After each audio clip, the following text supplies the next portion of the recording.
Welcome back, guys. In today's video, I wanted to show you one game between two strong grandmasters, which I just came across. There are actually quite a few strong tournaments happening now, which after the World Cup, everyone is sort of exhausted. The players who participated until the very end are obviously incredibly exhausted, and also the viewers had quite a long time with high-level games. So now it feels like everyone is just relaxing a little bit. First of all, the players, and secondly, the viewers. But there are actually quite a few high-level tournaments taking place. And one of them is the Kaz Chess Masters, which is being played in Kazakhstan with quite a few strong players. Quite a few is actually an understatement. There is none other than Boris Gelfand, for example, also participating.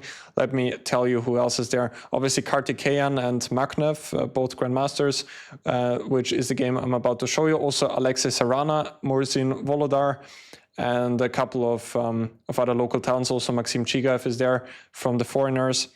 Boris Gelfand, obviously, being arguably the biggest legend, well, not arguably, but certainly of all of the participants. Also, Nogurbek Kazibek, for example, is participating, the former junior world champion, who also played in the World Cup, by the way. There are a couple of players who played in the World Cup. Sarana, one of them, Murzin, one of them, Chigaev as well.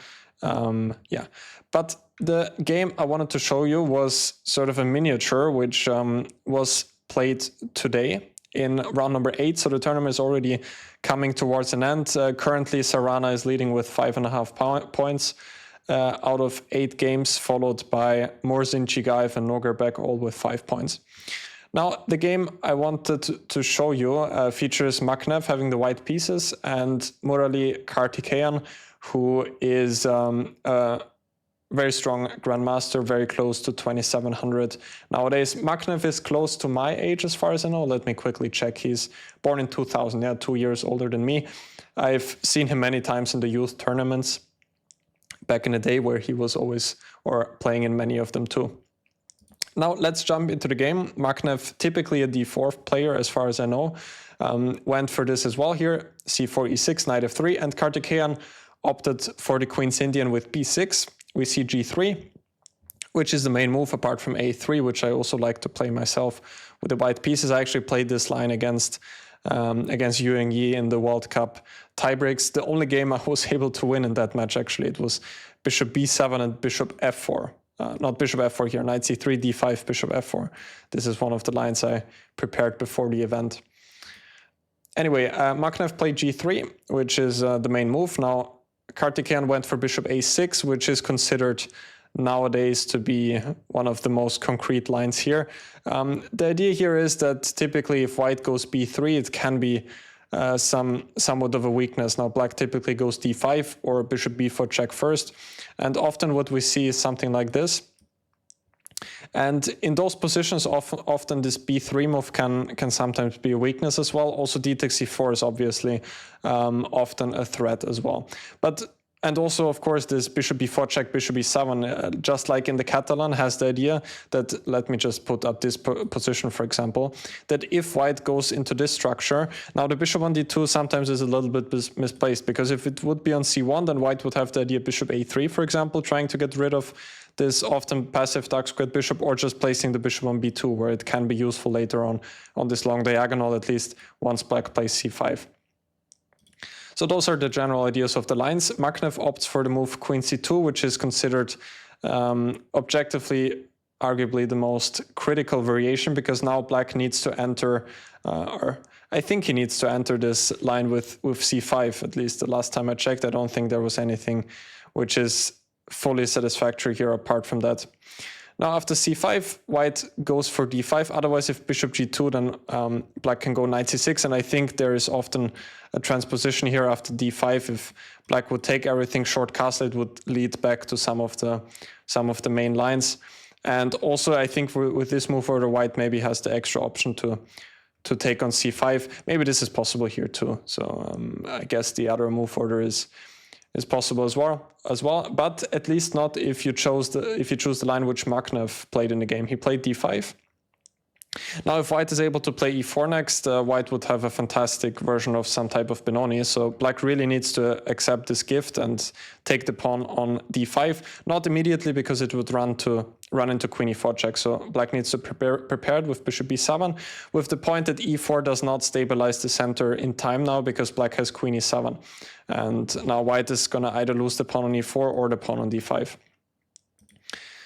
So Makhnev played the move bishop g2, now knight takes d5 was played, short castle, and now the move bishop e7. And here Makhnev played sort of a sideline. So the main move, as far as I remember, is the move rook d1 here.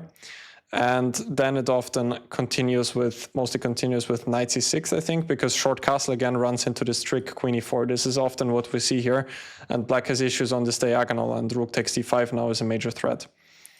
So black should start with knight c6 here with the tactical justification that rook takes d5 runs into knight b4, winning white's rook, and therefore white would lose simply an exchange here. So the main line continues something like queen f5. I think queen a4 is possible here too, and black goes knight f6, and yeah, those positions you can reach, which honestly I never really liked from both sides. Like with black, you're of course a pawn up, but white does have some obvious initiative, and with white you're a pawn down. And if black manages to consolidate, then yeah, you're going to be a pawn down in the end. There are a couple of pretty cool games by AlphaZero which you can check out here. There were some pretty cool ideas which AlphaZero managed to find in the famous match against Stockfish. Also, speaking about the Queen's Indian, AlphaZero also managed to produce some absolute highlights with this line here, in the classical line with d5, this pawn sacrifice. Also very interesting. If you like those sharp variations, then this is definitely something to look into. But let's get back to the Makhnev game. Makhnev did not go for the move rook d1 here, which is the main move, but instead for the move queen e4, which is quite interesting. And like, I guess I've seen this at some point before, but honestly, I would also not recall any of the details. Like, this line in general feels very hard for me to understand for both sides. Black's position here is a bit clumsy on this diagonal, and white is playing for immediate dynamic ideas. And in the game, it worked out wonderfully for white, because I think Karthikeyan must have mixed something up here. He went queen c7 fairly quickly, and now the game is actually lost on the spot. Black needs to get rid of this pressure on the diagonal by playing bishop c6. And what I've checked here, knight e5 is probably the idea for white, knight f6, and then we reach some position like this, which is certainly playable for white, but I didn't fully see the idea for white either. Black is just very solid, and white can regain the pawn like this, but then also doesn't have any more advantages because he got rid of the bishop here. So white should probably play for some compensation like this.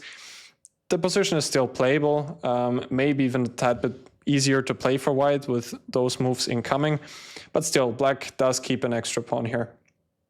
I'm highly curious what Makhnev's idea would have been here, maybe just to enter a position like this.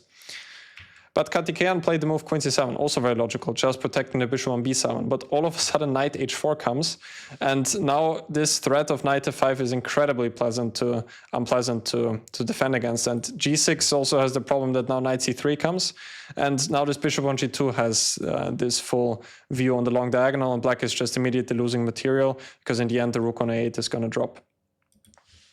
So Karthikeyan now, I think he spent a lot of time, because probably he realized that he mixed something up, went short castle, knight f5 came, bishop f6, rook d1, and there is no way to stop rook takes d5 now on the next move, because if the knight moves somewhere, then queen takes b7 comes. So black played knight a6, now rook takes d5 anyway, knight to b4, knight c3 was played, and after bishop takes c3, which was Karthikeyan's last try, otherwise white can just consolidate somehow, move the queen at the right moment. And well, for example, if black goes rook e8 here, queen g4.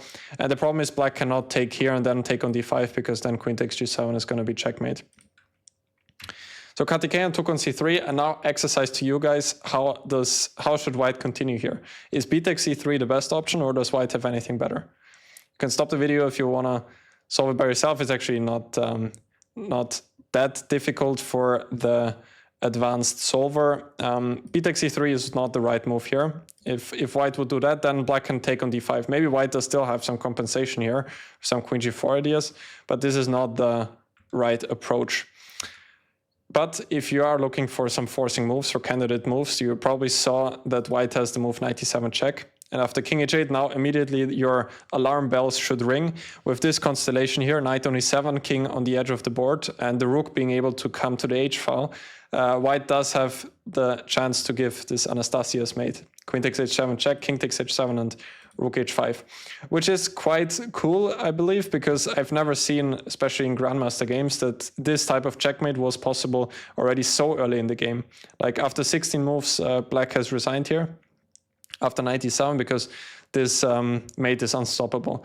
Obviously not the greatest day for Karthikeyan, who typically is obviously a very strong player, and this was just an opening mix-up from what I can see.